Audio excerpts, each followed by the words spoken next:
Hi, once again, everybody, and welcome to the Accu-Stats Arena at Caesars, Southern Indiana. It's the 2022 Derby City Classic and the All-Around Pocket Billiards Championship. Thank you. Pool's most exciting event is proudly sponsored by Diamond Billiard Products, Simonis Cloth, and Aramuth.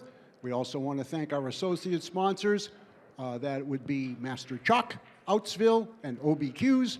And we want to express our appreciation to our tireless and great tournament direction team from Bad Boys Billiards Productions.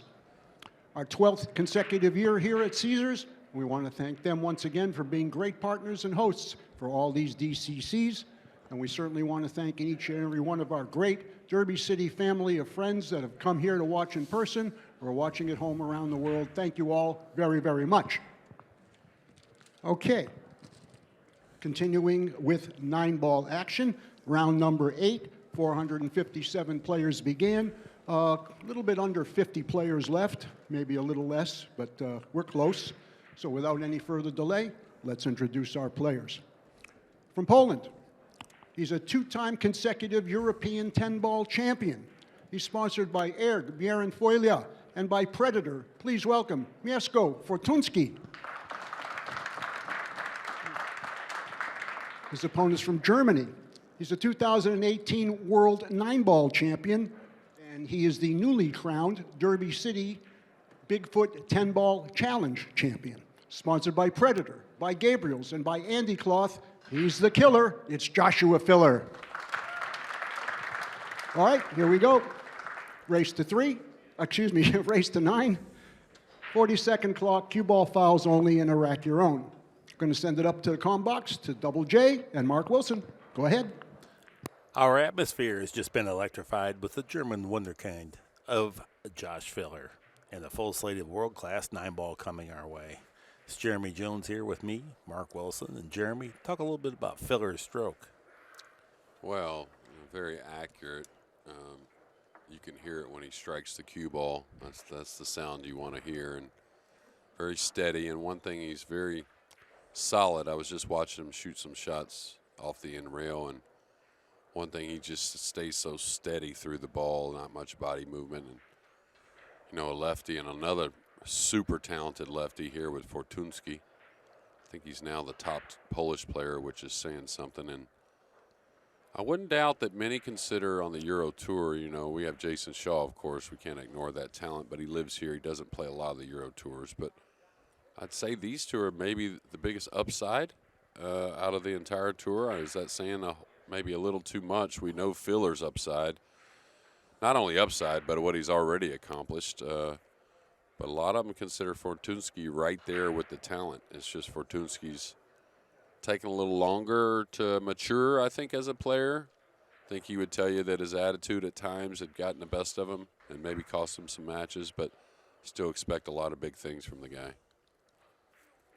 Another, we were talking about all the great talent from Poland. He's another one. I don't know if we mentioned him, but. Well, yeah, Conrad was the #1 player for some time there. But I kind of think, from what I've heard, that kind of Fortunski's taken over that spot. He's a lefty with a big stroke. He's really got all the tools. Just as long as he can keep it pretty simple between the ears, we should expect one hell of a match here. Well, positive type approach. That's what wins. Solidly built guy. Yeah, very athletic. One ball's down. Looks like he's going to comply with. You know, hard to think he wanted to hit him exactly like that because that was pretty thin, right? That's one that you can't really predict to repeat too often with the outcome. But he did make one. He complied, and he got a shot on the 2, even though tricky position on the 3, it looks like.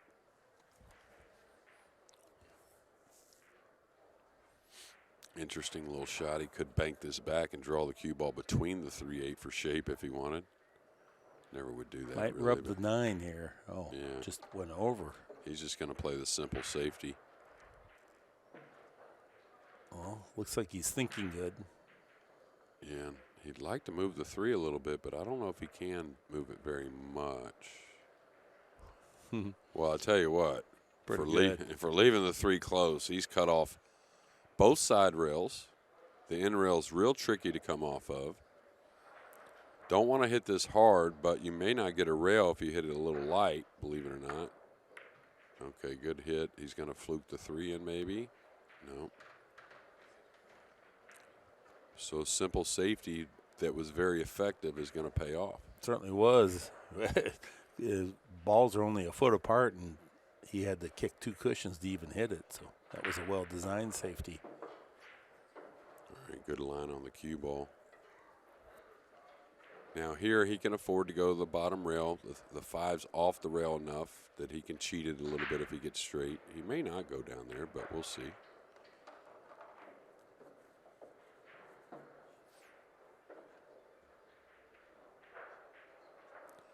You know, myself, I don't like playing the 6 on the side as much when I have to have a nice speed control getting on the 7. Not saying it's not the shot, but the 6 is down a little ways. I'd probably come above for the corner.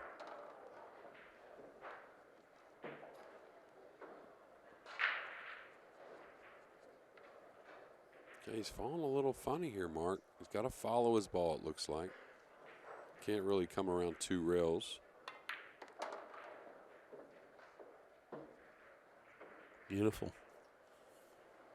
Yeah, he's got to kill the ball, something special here, or go into the 8 just mildly. This has gotten a little funny, up and down, really not a possibility, or not too much of a choice.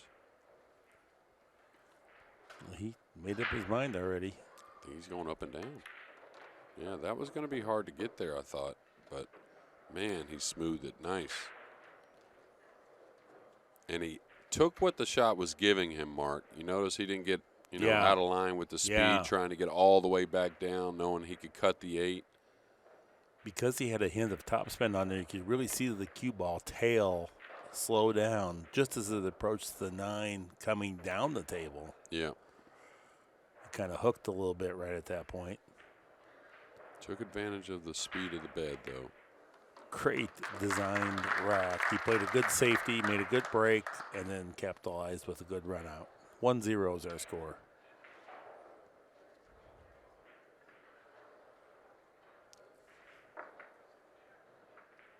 Now, it seems like Mieszko Fortunski wasn't too happy with the way the balls were racking in the first game. Took him a little bit to, get him how he wanted, I guess.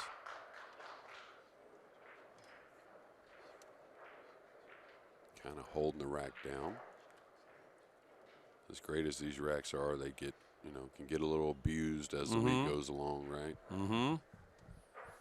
Yeah, I always liken the rack area and the templates to like a golf green at a pro tournament. Amateurs don't hit the green like that. You go up on a green after the pros have played, and that thing is all pockmarked and cratered like the moon, know, because they come in there hot and high.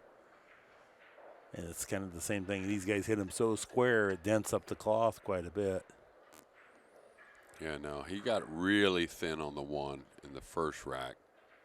Hard to believe, like I said before, that that's exactly what he wanted. He's probably chopping them, but yeah, that was much thicker. You see that, Mark? Yeah, definitely a complying break. Let's see, 4. Got a lot didn't of make a ball, though. Yeah, and I don't know if he gave up an offensive shot, but he definitely gave up a little something to Filler. Can he get the 1 around without hitting the 2?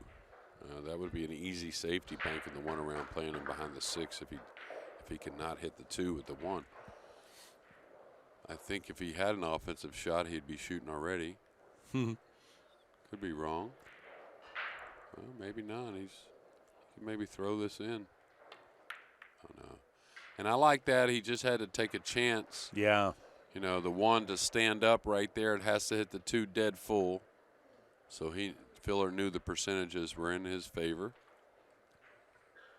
And I'll tell you, without the jump cue, you see a lot of safeties with a lot of value, huh?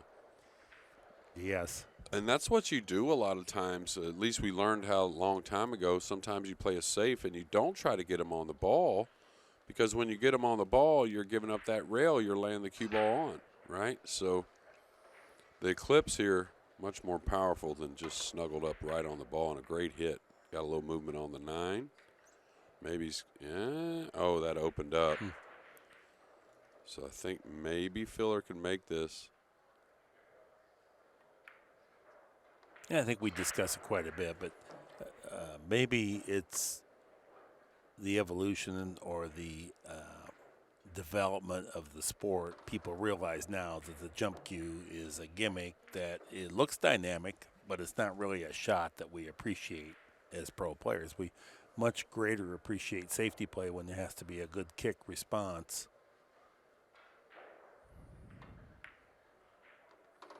Yeah, and, you know, I don't think it's really ever going to go away. It does bring some excitement, but to Mark's point, there's a lot of amateur players with a jump cue that are just way better than pros just because of the type of shot it is. It's just, I wouldn't say it doesn't take skill. That's a terrible thing to say, but it's like if you work with it, you're going to be able to do it, I guess, is what kind of, and takes away from the beauty of the game at times. The artistry, I agree. And sometimes, and a lot of times, not sometimes, and I'm guilty of this, take away from how great these guys are because we don't get to see them kick at the ball enough, you know, Right. and see just how knowledgeable and what creativity they really have and possess, and now 1-1. You know, to your point, I don't ever remember Efren Reyes using a jump cue. Do you? I mean, I suppose he must have, but I just cannot recall it. Nowadays, he can't lift his shoulder up to do it. Yeah. But I'm just saying, in the past, I don't even remember it. Yeah, I'm not one to really bring it out very often myself. Under pressure, the close ones, I don't feel like it's a smart shot for me. And I developed a way to kick at the ball pretty decent, so. All right, little bit of side spin, a hair more cut, but the corner ball down.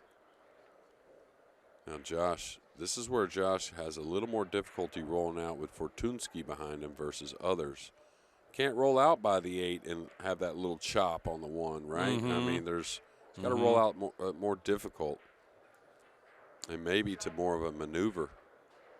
Well, if there was to be, you know, a knock on Josh Filler, there's nothing his offense can't do. But sometimes in the strategy and the tactical side of the game, he's just a little short of the elite pros. Certainly not. He makes up for it with his shot making, for sure. This is the rollout I was talking about here, just challenging him. Uh-oh. And maybe he wanted to roll out to the kick, but I doubt it. I don't think anybody has speed control enough to go that far and for sure block him up. So, Yeah. but this is what I'm saying. This aspect of the game is not. He's not as refined for Filler as his shot making is at all. Yeah, and a couple times in the 10-foot we saw, you know, I wouldn't say the rollout was bad. It was just a little loose, meaning he didn't lay the cue ball on the rail. He let his opponent cue the ball, which is not something you'll see very often on a rollout, especially from the top players. Fortunski, kind of believe he shoots at this combo.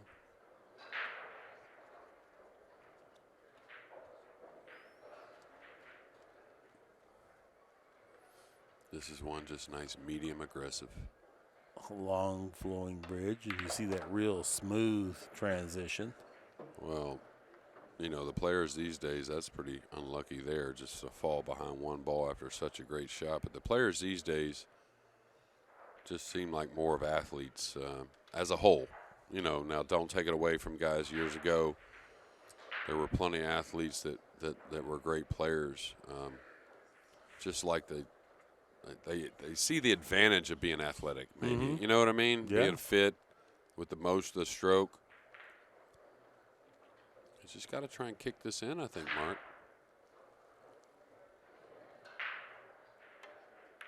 Yeah, that's just all he could do, and now try to kick the 2 in as well. It's a great shot there, and he hit it with a pace that would have led to maybe a or a bank shot kick too. So you want to have enough pace that it could have gone back across the table in the other corner, or get separation on a miss. Yeah, this is where this is much different, and I like what I'm seeing. This is where after a couple great shots and really no reward of Fortunski of a couple years ago, you could maybe start to see the pain in his face a little bit and a bit of frustration even early in the match. You know, it's let alone later in the match when you remember those little things that happen that cost you the match at the end. But he even could get frustrated. I played him a few times, so he'd get frustrated early in the match and cost him a few games. Now he's that talent that can overcome it, of course, at times. This looks like a stop your ball, maybe. Josh sometimes will move the ball and then draw off the 5. Okay, he stopped to move the ball easily. His bridge hand almost hit the table before he shot that time. He's so fast. 2 rails to the center. Is he going all the way? I love watching Filler. It cracks me up. He races back to his chair. He'll run out the rack and then races back to his chair while the referee racks like he's got somewhere to go. But that's why I'm saying he electrifies the entire arena, and you can see, look at the crowd, how much it's picked up just since our first match. Well, it's not hard to immediately see something special, just like the first time I kind of watched him at the internet. I believe it was the U.S. Open. I first saw him when he had a big win against Shane. And then Shane came back to win the tournament, by the way. So, but you can tell immediately, even with some Euros telling me, hey, you can watch this kid. He's going to be the next great one here from Europe. And sure enough. Yeah, when Ralph Souquet told me there was a guy over there that's destined for greatness beyond what he did, I was very doubtful. Hard not to believe Ralph, though, huh? It is, but it's still, I thought he was being very humble. But now I'm starting to see what he was talking about, that now we're 5 years on, and you're starting to see this kid really develop and see that he does have enormous upside that's unreached. Yeah, and, Ralph, quite the opposite, was a grinder, a very knowledgeable player, just as maybe, some could say arguably the most steady player in the history of the game. High finisher. He doesn't lose to people he's supposed to beat. I can tell you that. Well, and just as, won tournaments for a long time, maintained himself throughout, the flashes of a lot of great players, and just been a rock in our sport. And a little bit of a bad kiss on the one there. One of the best breaks we've seen today so far, making 3 balls. Got to roll out tough again. Good thing is there's no, guaranteed safety right here. Mm-hmm. Again, he gets the cue ball kind of off the rail, which makes things a little easier as far as cueing, of course. That's the problem when you've pocketed 3 balls on the break and then have to push out. And there's nothing that you can tie up. You definitely don't want guys cueing freely from the off the rail. But anyway, he gets it passed back. This is super tough, by the way. I guess he's just going to edge it and try and use the 7, 8, 9. Just hope the one really kind of follows suit. There's a gap. Try to use the 8. Mm-hmm. Just need a hair more cut on the one is all. So hard to judge from that distance. And then, like you're saying, it's not an easy shot, however. Oh, no, this is not easy at all. And the cue ball is led away from the 2, which makes it uncomfortable to play. Fortunski, no problem. Oh, no, he's talented.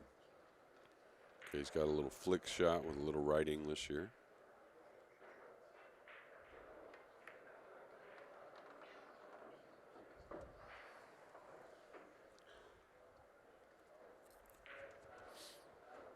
And again, I really like what I've seen last rack.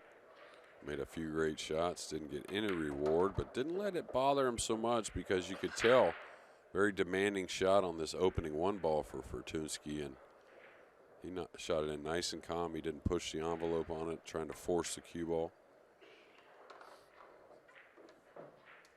Another player that plays at a nice pace. Well, Mieszko is going to tie the match up, and he is for real. 2-2.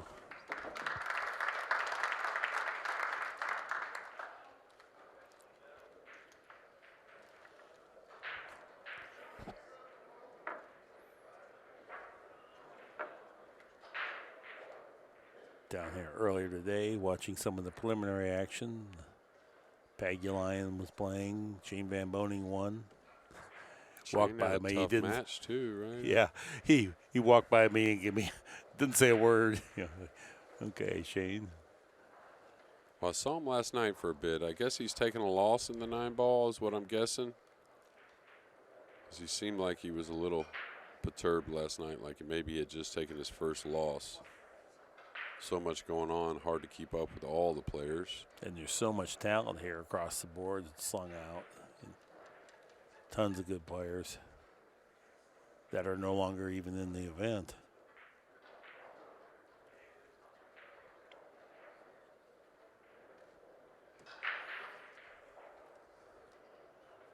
Five ball on the wing.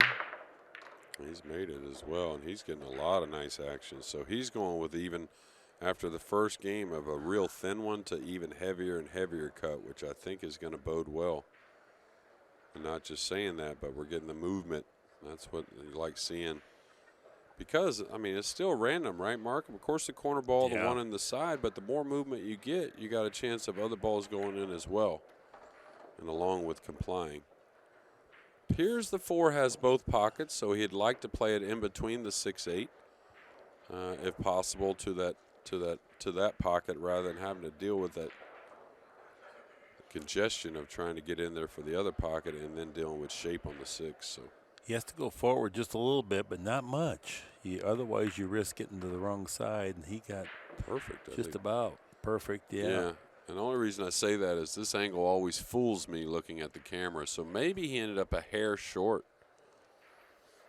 But the 4 is very playable. He's not going to get super thin, even if he doesn't get perfect. So he couldn't get by there. And I would say that was probably one of the biggest things I learned this week is do not rely on the cameras. Right? No, because over the years I have, and then I say things that's, and then it's egregious enough that you see the guy doesn't even think about doing what I was stating. But the camera angle is so much different here in the booth than what it is on the table. First touchy shot. Very cleanly pocketed. Yeah, very similar now. And now he's got to put a little something into the cue ball. I don't think you want to go around the 9 here some kind of forceful way, even though you're a little thin on the 6. I think you just want to pull your rock. Even if you get a little long on the 7, the 8's near. Yeah, just get to the middle of the table or beyond. He's hitting kind of center, so is he stunning 4 rails around the 9? Well, he is. Okay, nice stroke. And he executed that so freely, now we can't even consider guessing it. Yeah, and I think it was kind of in between. You know what I mean? Like, okay, maybe I got to kill a little much to go the other shot, and maybe I got to add a hair more to his shot, but it was just a little more. Well, he was clearly comfortable playing it, and I don't know if you know, but there's this one guy that always says, rely on your talent. Yeah. And so I think that was justified there. That's his talent. He felt comfortable and executed it perfectly. Yeah. That when I say that now, I don't mean it in every shot. Meaning there's shots that come up that your talent is involved, you know. Right. I say it to some people in a bad way, meaning if you don't put some form and fundamental with your talent, then you really are just relying on your talent every shot, Mark. And that's not what you want. Just from shot here and there with these greats, when they got to hit the speed control, or they got to just bear down and pocket a ball, stuff like that. That's where I really mean it. And talent doesn't just get you here on the last day. That will get you through some matches, but you're going to have to be a player. You're going to have to command the strike zone up and down, in and out. I mean, you got to have other shots. Yeah. And clearly everybody here is still left on day 9 of the Derby.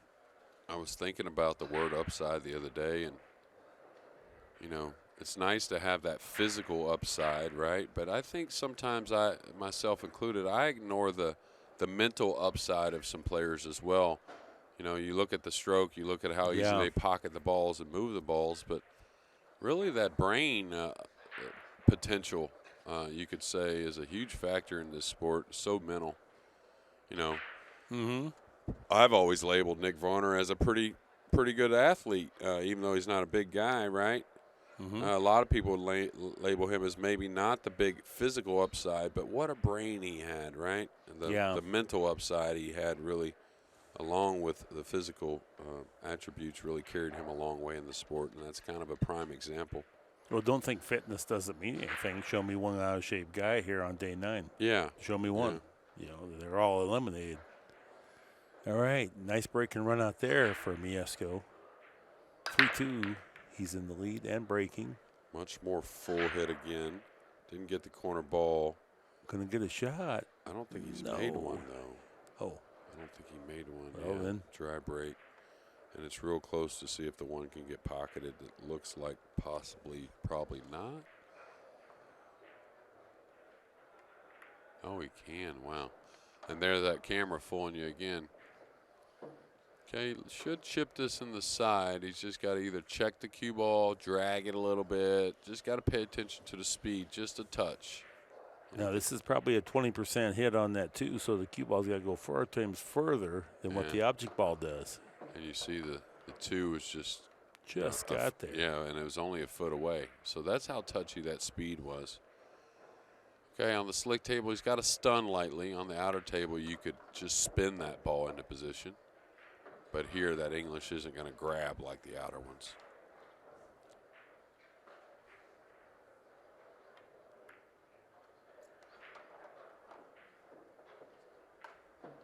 Okay, a little straight, so another stun.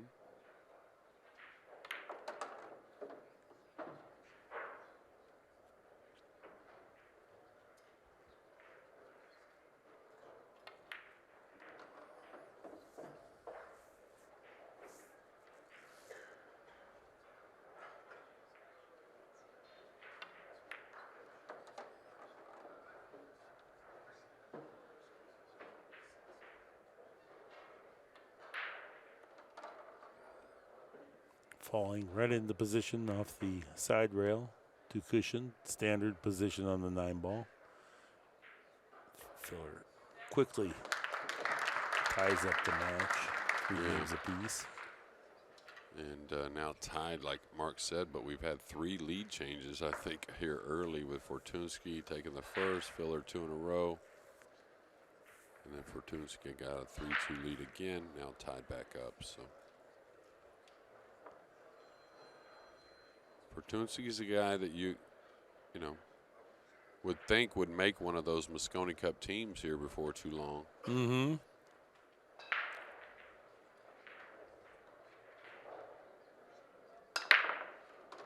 All right, corner ball down with no doubt. The 1 tracking.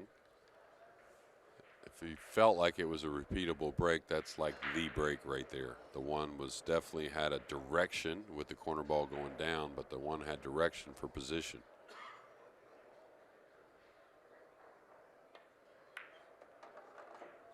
Just wants it to bounce off the rail.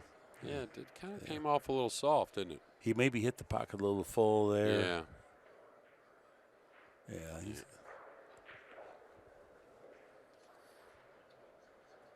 Now he's trying to see if he wants to use 2 rails. That's why he was measuring up right there. If he wants to put a little something into the cue ball and come twice or just once. It's just that in-between stroke. Yeah, he knew he overcut the ball a little bit. Did he hang on? No. He knew he overcut the ball a little bit. As soon as he hit it, he picked his cue up, looked away. Yep. Yet another time I appreciate not using the jump cue. Right. Well, yeah, definitely. When they snooker themselves, I think even tournaments that do use the jump cue, I think they need to change that rule. Nice shot, and very well by design. Wow. That was on purpose, a little curve. Wow, Josh. Well, he knew coming across it, he could hit it a few different ways and get the same outcome with that curved spin right there. Now Stuck to the back of the 6, that really. Yeah. He's kicking towards congestion here. Oh, he can't kick that way. Wow. No, I think he got it pinned on that 6 ball pretty good. He can't get by the 5 then basically. Because even if you want to go 1 rail, you'd like to go 1 rail at the 3 off the top rail here, but Josh really, here's an he unusual may not case. get a rail here. No, you really a lot of times have to use the bridge. Oh, he hit it. Got a great rail. He's going to get some fortune. Looks like He's he gonna is. get a little something for sure. Yeah. Maybe a lot of something. Nice Great shot hit there. there to hit it. Fortunski walks away, shaking his head side to side like, whew, glad that's over with. It's laying nice to put him right on the back of the 4 if he wants. He kept it real simple. I don't know if he got there. He didn't. Well, I shouldn't say that. He could have ran it with high left and come 2 rails, banking the 3 over to the side around, come 2 rails right on the back of the 4. And the reason why I would have probably done that, even though it looks risky, is because the 9 gives you so much room there as the snooker too. You know what I mean, Yeah. Mark? Like the 3 is going to be over here on the first diamond, Right. just by the side pocket on the long rail, and it lays well. You'll see the guys come out into the middle of the table on a safety like that when it lays real nice. I think he's got to take on the corner. Yeah, he doesn't want the to. side, I mean. Well, the side, but now the 5 and the 7 are a problem. But Yeah, he's going to have to coast right by it, it looks like.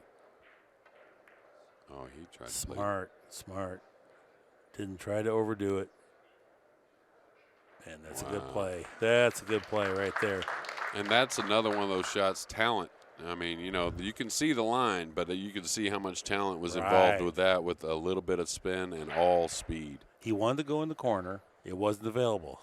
The side pocket does not allow for a certainty on position, so he went defense. And you'll see that, you know, the guys, and the reason why in tournament play you can't get these games back. So even if you make a great shot in the side, and you trap yourself on the 4, you feel like maybe that's unlucky, but percentages say that was a chance. Now Fortunski can overcut the 3 here and come all the way back down table, right? Yeah, playing the 3 behind the 6-4-9. And then try to get the cue ball behind the. He needed more object ball.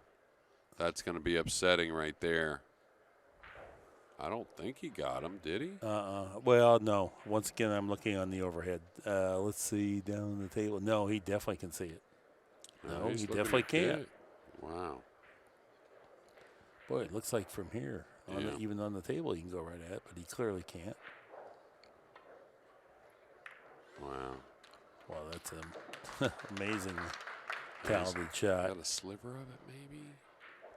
No, maybe not. He's disappointed. All right, wants to hit the bottom of this. Let the 9 kind of hold the cue ball. 4 go up table. You would think, anyways. He can hit both sides and get some separation. That's the side he wanted to hit, though.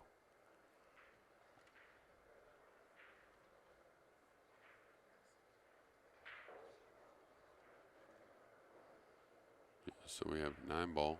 9-ball pool, 2 of the highest ranked players in the world right here. In our last match, of course, we had Conrad and Max a little down on the rankings, but they put a ton of offense together here early. And Yeah. These 2 are having some battle with the safeties.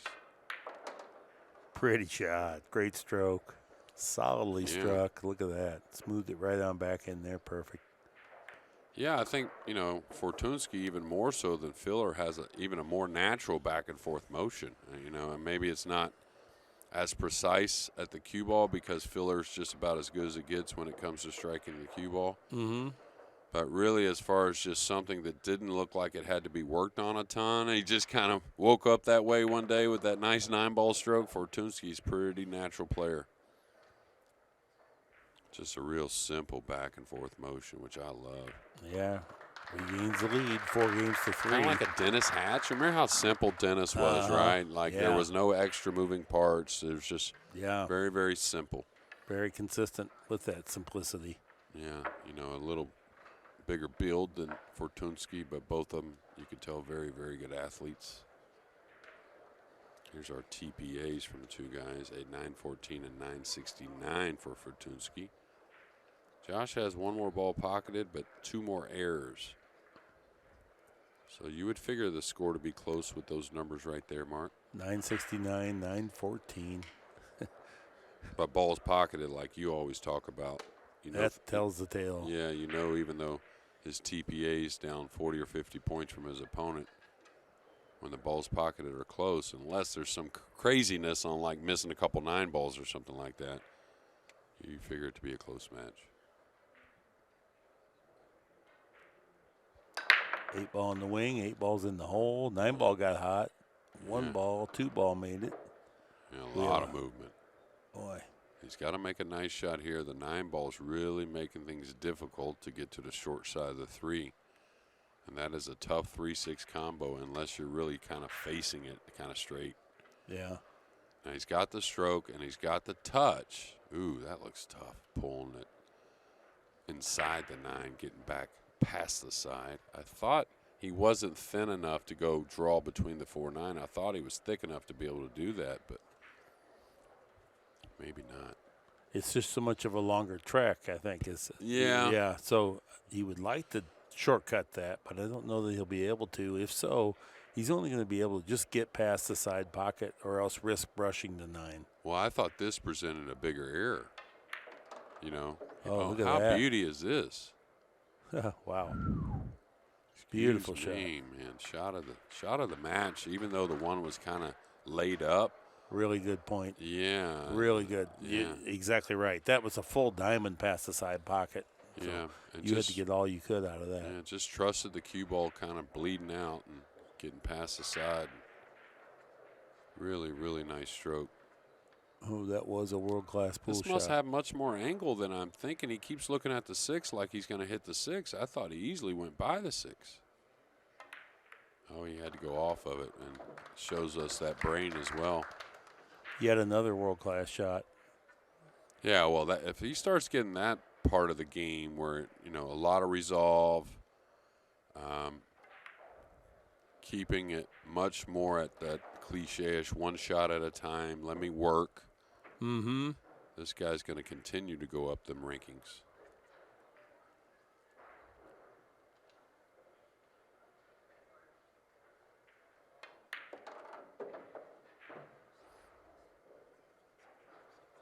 He's the type of player that can certainly take over matches, and that doesn't matter about his opponent either. Well, You we can see that that motion Yeah. right there. That's what I mean. Yeah. Just real natural back and forth. Not sure at Fortunski's age. I don't think he's quite 30 yet. It's close. Well, there it is, second break and run out of the set. And now a 2-game lead. And just what you said, a lot of good decisions, really good execution there. He's powerfully built guy, too. So, a lot of upside with him.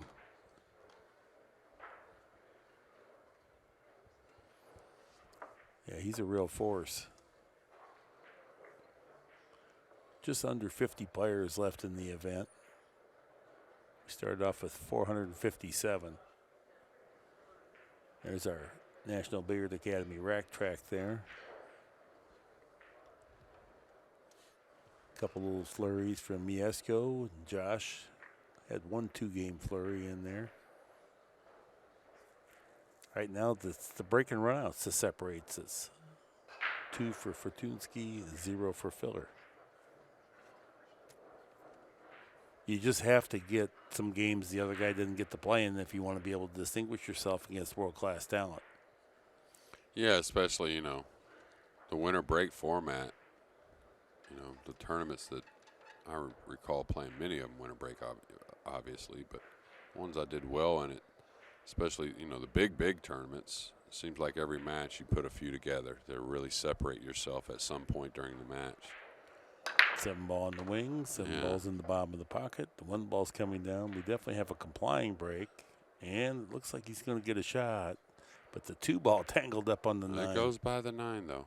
I'm looking at it. So boy, this is going to be dicey to get that. The kiss shot is good too. No, I mean it's going to be dicey to get the rack off. Yeah, he's just got to take the 9 off though, so the 2's not in play. So it should be fairly routine for a savvy vet like Kenny Schumann. Just take his time. Don't get in any hurry. It is delicate though, right? Yeah. I mean, like because the rack obviously weighs nothing. So moving it around, you don't feel as much. The 2 goes by the 9. The 2-9 kiss shot, pretty easy as well. I don't think that's what we're going to see. Now this one here again is close to in between on rolling or going in 2 rails. So I think he goes the lighter side. Super nice. purely. He'd love to have had another 6 or 8 inches Now he's got to make a decision. Do I draw over, short of the 5? It looks like as long as the 5's not a problem, you know, like running into the 5. Yeah. Oh, I like this better. If he has enough angle to stun 2 rails, I definitely like that better because you want a little angle on the 3 anyways to come across for the 4. Slow stun. Yeah, I like that. And I don't know about you, but I see mild similarities between the 2 guys in this match. Maybe I know the lefty part of it, but really both just super talented. I love it. And both guys willing to take it to the table rather than wait and see what the table gives them. They're making it happen. Kind of like how they win tournaments. You know, Fortunski hasn't won as many, obviously, as Josh or as grand tournaments, but they can take tournaments over. You know, matches they can take over. Yeah, you can see that.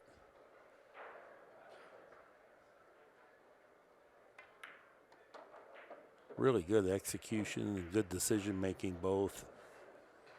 Yeah, the more I see it the last several years, Mark, especially on the equipment we play these days, the light stun is such a tool, huh? Just like right there on the 4 to the 5. It wasn't much, but it seems like to me once you capture that light stun, you can use it a lot of ways. It's kind of like one of those in-between shots. You don't use it all the time, but it's critical on this super fast, super slick. Yeah. And, so you really have to work on that side of it. And it's not a glamorous tool to develop, but it wins matches, gets you out of racks. Yeah, and, you know, the key is the word light stun, where you're not losing control trying to bang at the ball, you know. It's like Filler's almost defined it, in my opinion. Really good speed control. Second consecutive break and run out for Mieszko Fortunski. You're in a 3-game separation and a TPA at 980. Excuse me.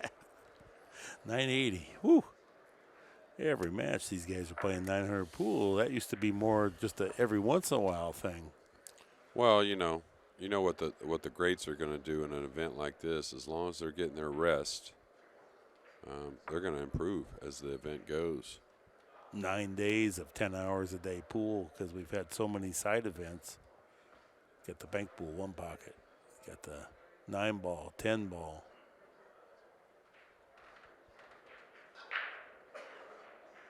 They all get in on the practice table. 50 tables set up here at the Derby, 59-foot tables.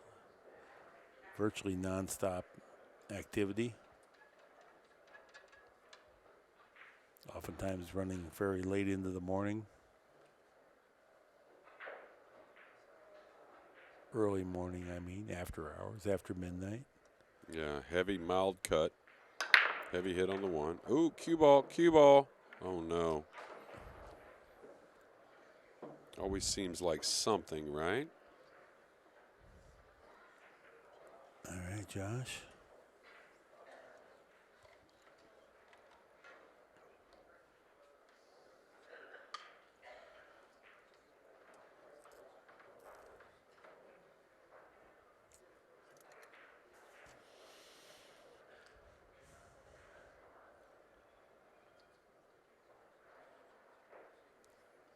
Yeah, that's the heavy hit right there. A little outside spin, of course. It wasn't as much of a cut as he planned for, or the cue ball wouldn't have gone so far back into the corner.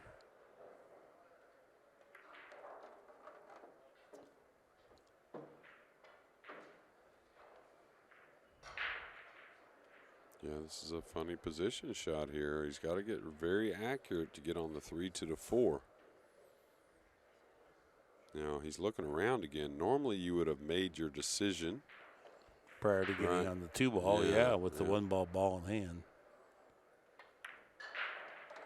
What's he going here? Drawing off the 9?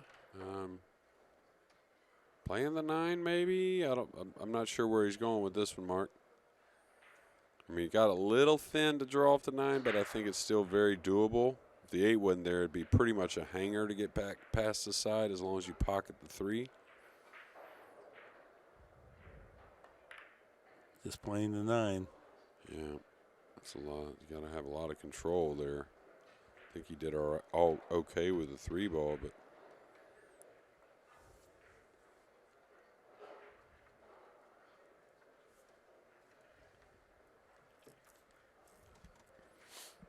okay, you'd like to kick this. If you had to kick, I don't think he can see it. You can go for the make and set up to come down table off the 3, but I like a high ball trying to hit the left side of the 3, his left side of the 3 off the kick, and let the 3 go towards the 9. Hopefully the 3 banks 1 rail towards the 4.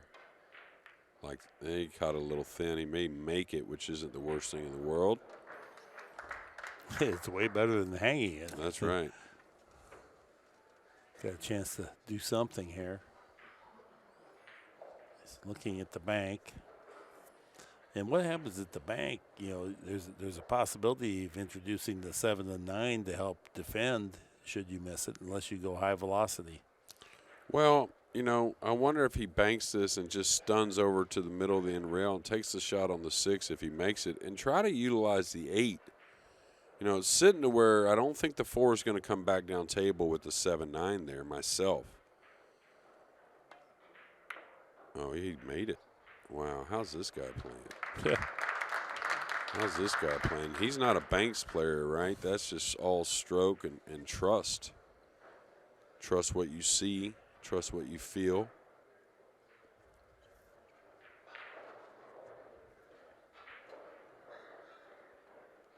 Good camera view there. You can see the exact angle.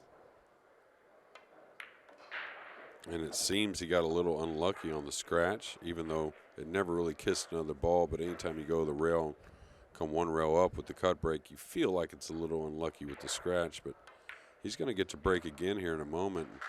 We may not see filler anymore. It seems to me he's dialed in on the break even with that last scratch. He's making the corner ball. He's complying every time. He really does remind you of Dennis Hatch, though. What you said. Very simple movement. Every time I watch now, I'm thinking, it looks exactly. Okay, good out there. He didn't have to pay the ultimate price for giving up ball in hand. 7-3 is our score. Yeah, no real wasted motions. I think Fortunski occasionally on a easy shot, he might get a hair pumpy, but who doesn't on some hangers, right? Yeah. But other than that, it's very simple. 1, maybe 1, 2 on the longer pre-strokes to a little bump, pause, and then just makes the motion back and forth. Love it. Nothing wasted at all. And that's what makes it look effortless. When people say, oh, man, he makes it look effortless. Well, if you got a bunch of fast pre-strokes, you're choppy, there's a lot of movement going on, that doesn't look effortless. Mm-hmm. Effortless is when there's no exterior speed. It's just a nice, simple rock back, and then you develop the speed as you descend to and through the cue ball.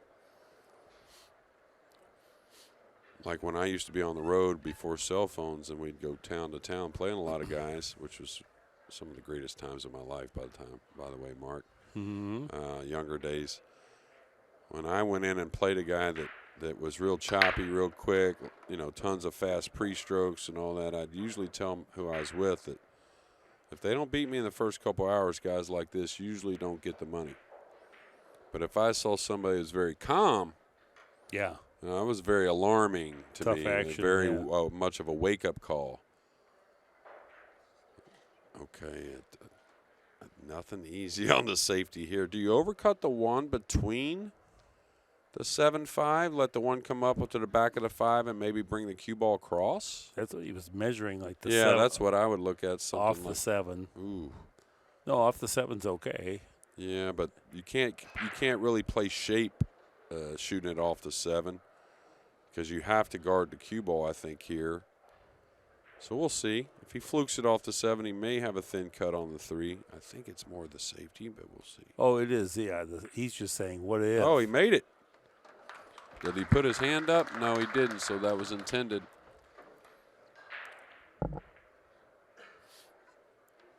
This guy, Yeah. he has a lot of shots. Well, once the brain, like we were talking about earlier, with this guy right here, once the brain starts to calm the physical down and understand what he really possesses, and I think we're seeing that here in the last year and a half, You know, it's still super tough to win, Mark, regardless. Super tough to win for Filler, super tough to win for Shaw, and these are guys that have made their name winning, right? But I think you're going to see this guy do some serious things in pool. Yeah, Filler just glanced up at the score, and because usually that's not a concern to him, but here he's starting to see this guy's for real. Oh, Doom. The big mistake from nowhere. Wow. Yeah. So He was going to go on the hill here if he gets out with these last 4 balls. he was trying to come 2 rails and get like the cherry zone on the 6 instead of just taking a little more shot from a little further away. And I bet Filler never expected this opportunity. No, he glanced up at the scoreboard and kind of resigned himself that he's going to have to make a miracle happen, and now he gets an extra game. Well, yeah, and he gets to break the balls, and I'm interested to see what opportunity Fortunski gets next, and depending on how tough that is, how he handles it mentally after a big mistake there. I think he leaves it behind. I think he's getting along in that process. 7-4 rather than 8-3, so Filler feels great about his circumstance. Yeah, I mean, after 11 games, you could have it 6-5. That's the closest you could have it, but more often than not, it's going to be off a game. So here's our rack track from National Billiard Academy.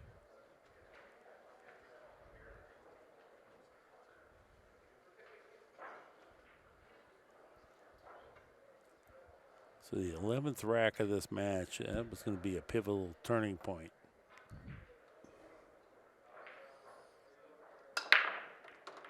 Corner ball's down. Cue ball.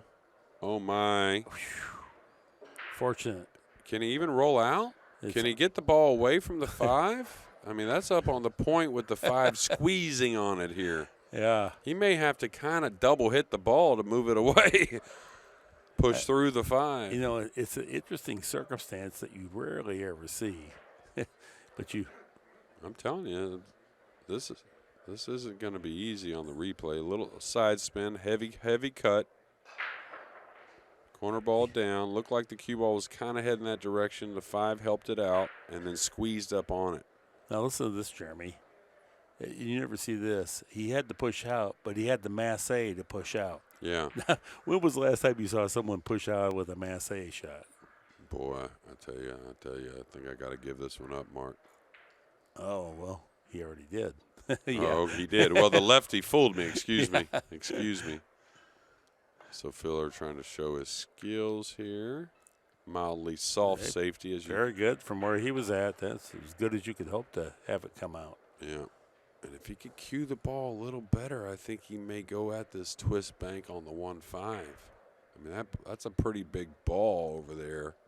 You can also play at 2 cushions, and that should probably be back in your mind is side rail, and try to make it 2 cushions or leave it tough. You could float this bank, though, and if you don't make it, you figure to be on the back rail. If you do make it, you got a shot, just like this, right?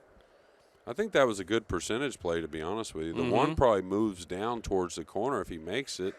And now he's going to make Filler come with a tough shot. He's got to cut the 1 towards the end rail, use the side rail to come behind the 8. Boy, you're not kidding. Tough shot, though. Oh, he's going to the thinner side. He better have the right speed is all I can tell you. Really surprised he didn't cut the 1 to the end rail there and go to the side rail up on the 8. That looked really natural. All right, you just got to take your medicine, letting Filler cut at the ball, kick at the ball here, push through on the 1, get to the back of the 8. Just keep it simple. I know it's Filler, but don't make you go beyond what you're supposed to do. Really Looks nice. like a good job. Really nice. Josh has got to come 2 behind this, and it sits pretty nice to do so. Could end up getting him behind the 3-ish.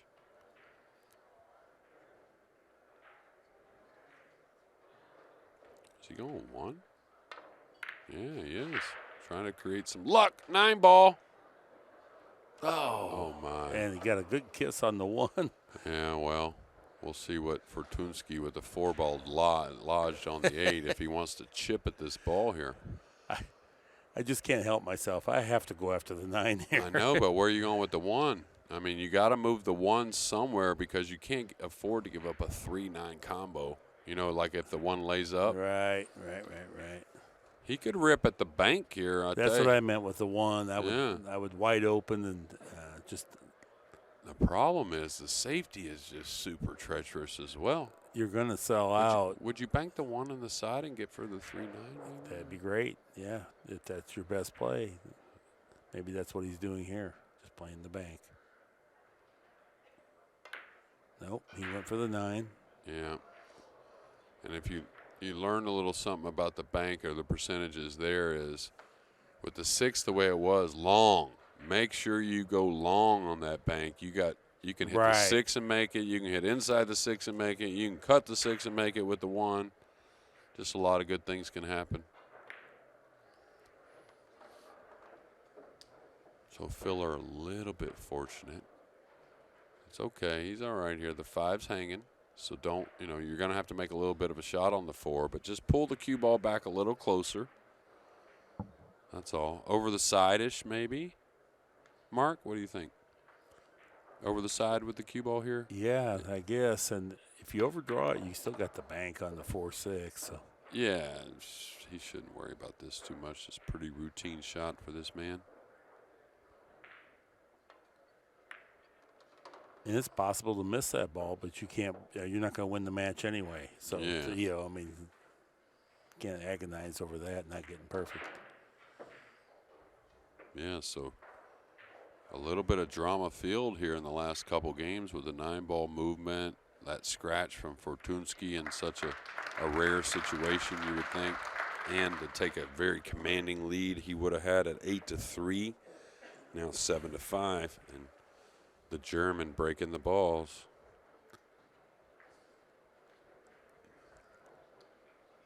And it kind of feels like Jeff Carter used to say, he hasn't come loose yet. Like you just feel like he could hit you with a flurry at any point. Well, he's made the wing ball quite a bit. So we'll see if that continues. If that continues, the flurry is definitely probably coming. Yeah. Now, the object balls have to agree. Little kiss on the cue ball. Don't know if he can bank the 1 out a little bit and really use the 5, 3, 8, and 2 as a snooker. He could cut the 1 down there. I kind of like that. Yeah. Kind of like that. There's a lot of clutter there. If you miss close, how could the guy ever have a straight shot? Yeah, if you get the 1 to that first diamond on the end rail. Like he's playing well, you can play either. You can play the cue ball or the object ball. Well, he ended up way light. Yeah. He didn't play the object ball enough.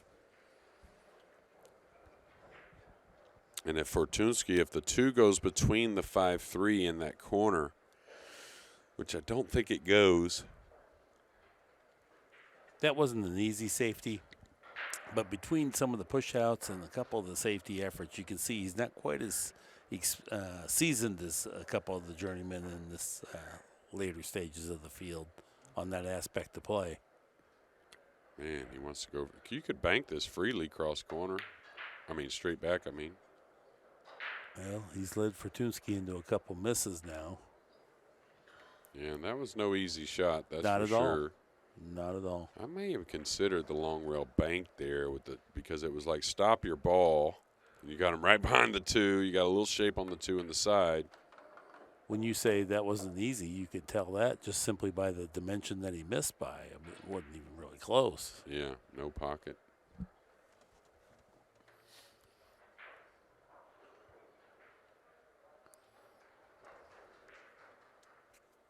Felker wants to play a little bit of stun and just lay the cue ball on top of the 8, but he's got to be mindful where the 2 goes. He didn't quite. He did a good job.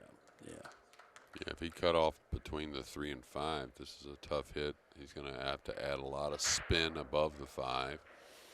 It's the kind of shot you get the feel for, though, right, Mark? Even though you're adding spin, you get a good feeling for this type of shot. You wouldn't be surprised if he makes this. And you can get some separation and possibly introduce the clutter in there, too. So. Yeah. The thing about it is I think he can't go with a lot of speed because he has to have the spin take here a little bit. Right. But I think he can get enough, though. Oh. So now just a tale of 2 matches, or 2 players Yeah. here for Fortunski here in the last 2 games ever since that mistake. It's been a series of tough circumstances and not good execution for Fortunski, which was exactly the opposite of the early stages of the match. Yeah, a lot of his outs weren't easy, but he really struck the ball well and just really kind of one off shot, and now it's promoted a few mistakes with the score tightening, and it looks like it's going to get even tighter.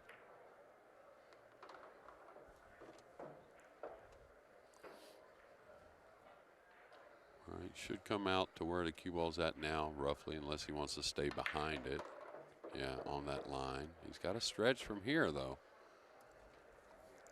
Surprised he didn't play out more to the center, but that's okay.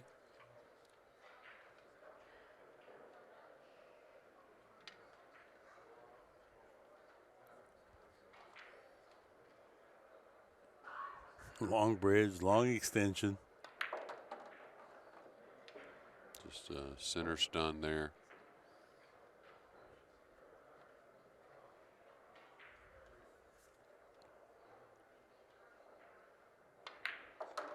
Yeah, it was 7-3, and I don't think this guy isn't still dangerous. Certainly have not neutered his ability.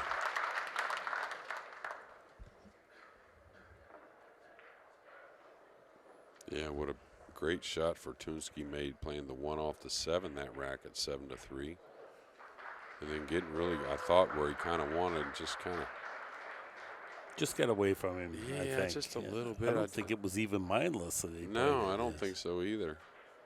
It's just a mistake, slight misjudgment. But, boy, that's all it takes. 7-6 is our score.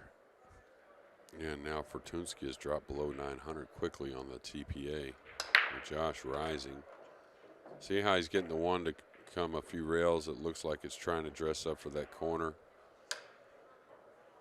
Josh a little upset on the kiss of the ball there, but you're going to stay upset a lot if that one bothers you. You know, that's just pretty common. Okay, all those balls in the center of the table making the rollout very difficult, Mark. You know, you need to roll out to maybe a piece of the 1, right? To where you can't give him all the options with all those balls in the center there, because of so easy to get the eclipse. This circumstance Safety. right here, the who wins this exchange is going to go a long ways to determining who wins the set. That's what he did.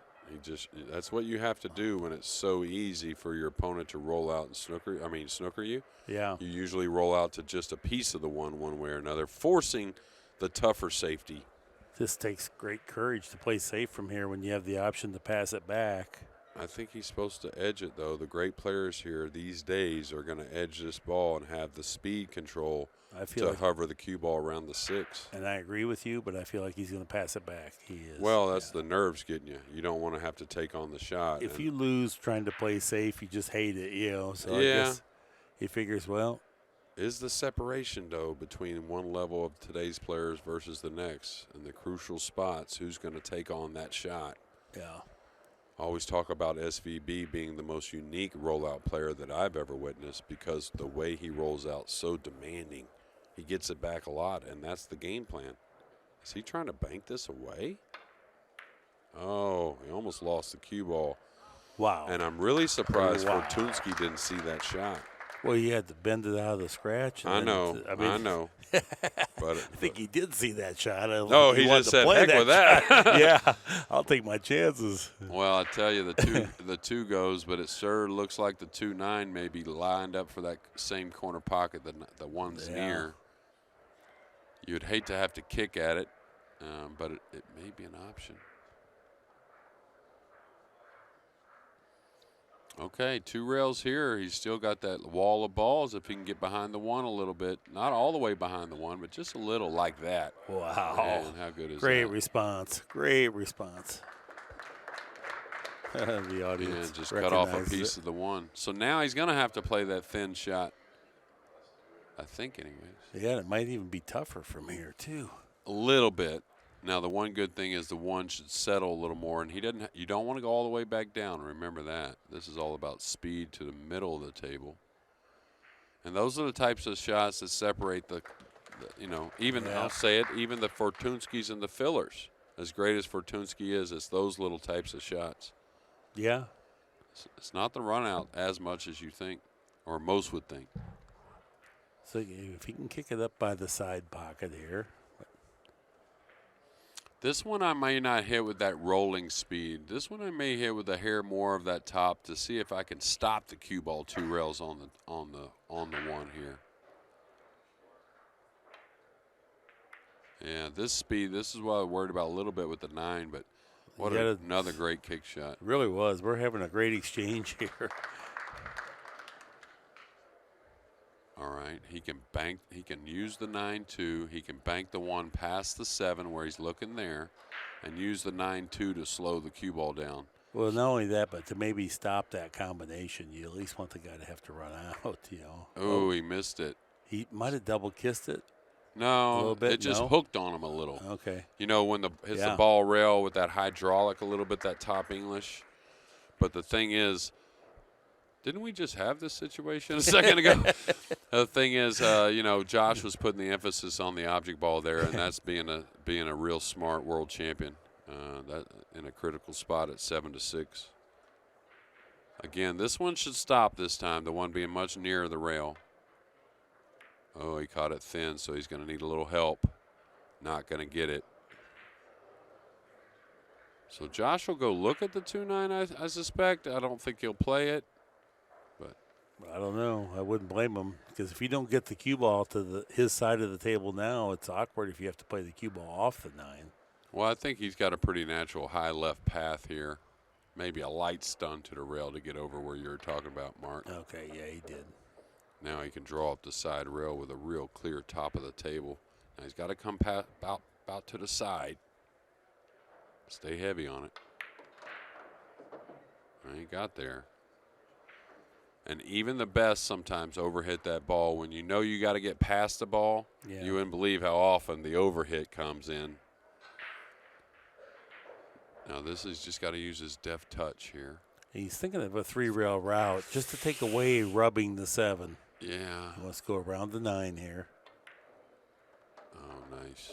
Super good Gorgeous control. shot. Gorgeous shot. What was it that your friend said? Who was it that you said about loose, getting loose? Oh, Jeff Carter. Yeah, he said he hasn't come loose yet. Yeah, that's right, Jeff Carter. Played him in the final of the U.S. Open 1 pocket. Won on the craziest circumstance ever, 3 fouls. How do you win the tournament on 3 fouls? Yeah, that is unusual. He was a great player, no doubt about it. No, I love playing Jeff. I played my first pro tournament, the first pro match I ever played. I was on the PBT, was against Jeff, and he beat me 11-1. Yeah, he was a powerful stroker, too, tough-minded. Yeah, he's a bulldog.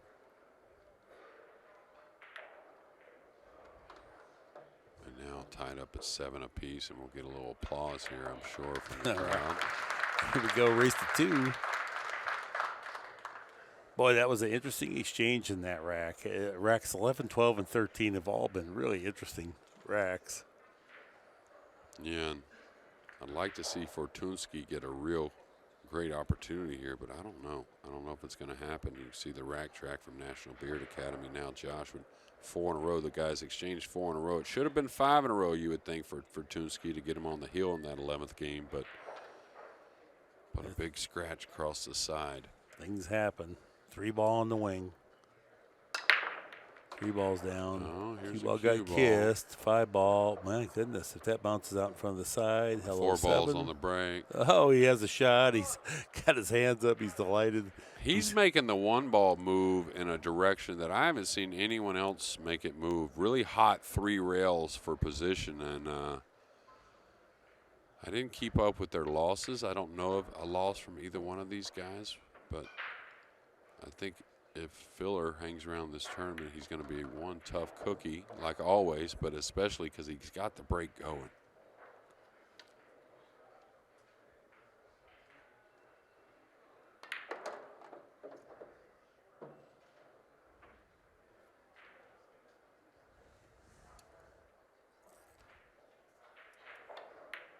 Well, Fortunski has 3 breaking runouts in the set. This will be Filler's first.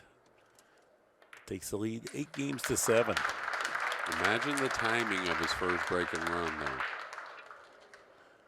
Kind of a pivotal moment, I would say. Yeah, and it's no coincidence, right? I mean, it's just that's what champions do. Mm-hmm. Yeah, it was 7-3, and I looked at him. He glanced up to the scoreboard to see, because he normally doesn't bother with that because he knows he's going to get the lead even if he's a game or 2 behind early. But he was seeing it was getting late, and then that scratch happened, and it's been all Filler since then. He looked at that scoreboard after Fortunski made that super nice shot on the 1 off the 7. Didn't hit the best break there. It wasn't anywhere near a square. Well, he's banking this in.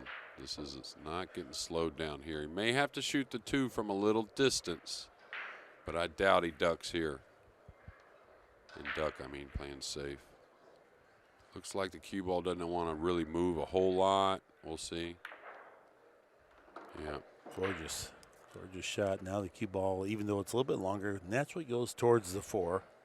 Shot to win the tournament, or shot to win the match here. Yeah.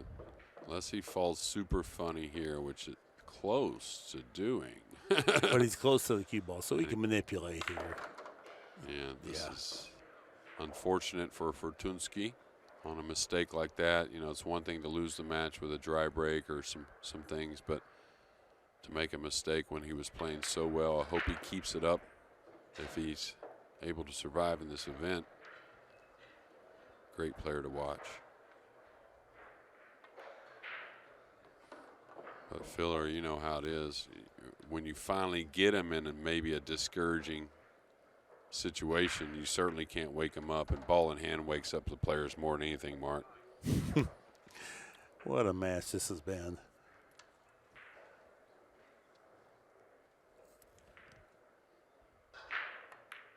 Yeah, lightning struck.